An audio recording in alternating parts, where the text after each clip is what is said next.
আলাইকুম বন্ধুরা, সোহানাস কিচেনে জানাই আপনাদের অনেক অনেক স্বাগত। আজকে আমি রান্না করে দেখাবো গরুর মগজ ভাজা।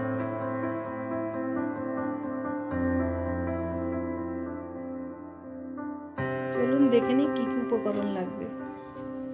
এখানে আমি নিয়ে নিয়েছি দুটো মগজ গরুর, আর লাগবে সরিষার তেল, দুটো বড় সাইজের পেঁয়াজ কুচি, একটু আদা রসুন বাটা, নিয়েছি দুটো কাঁচা লঙ্কা, হলুদ গুঁড়া, লঙ্কা গুঁড়া, স্বাদ মতো লবণ, ধনিয়া গুঁড়া আর জিরা গুঁড়া, আর লাগবে দুটো তেজপাতা।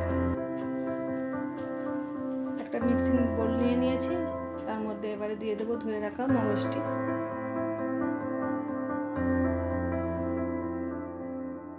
এবার এক এক করে উপকরণগুলি দিয়ে দেব।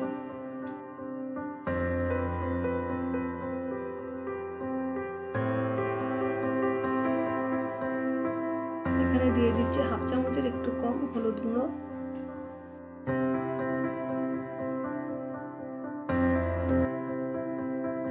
হাফ চামচের একটু বেশি দিলাম লঙ্কা গুঁড়ো,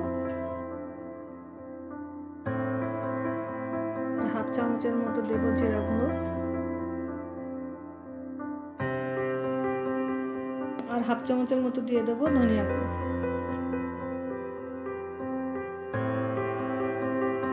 আর দিয়ে দিচ্ছি স্বাদ মতো লবণ।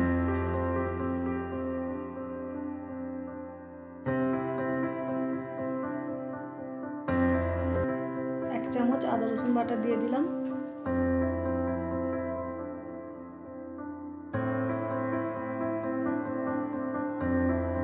দিয়ে দিলাম কেটে রাখা কাঁচা লঙ্কাগুলো,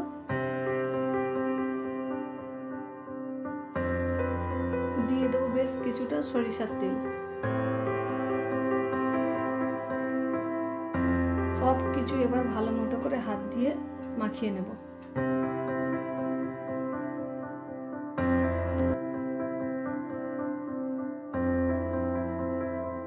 মগজটা ভাজার জন্য এবার কড়াইয়ে দিয়ে দিলাম সরিষার তেল। এখানে সরিষার তেলটা একটু বেশিই লাগবে। তার উপর দিয়ে দিচ্ছি দুটো তেজপাতা। তেলটা একটু গরম হয়ে আসার পর তারপর দিয়ে দেবো একটু রেড চিলি পাউডার,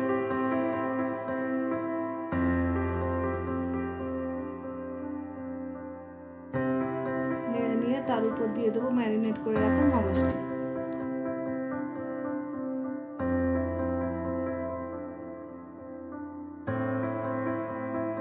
এবার এইভাবে বারবার নেড়ে চেড়ে মগজটি ভাজতে হবে।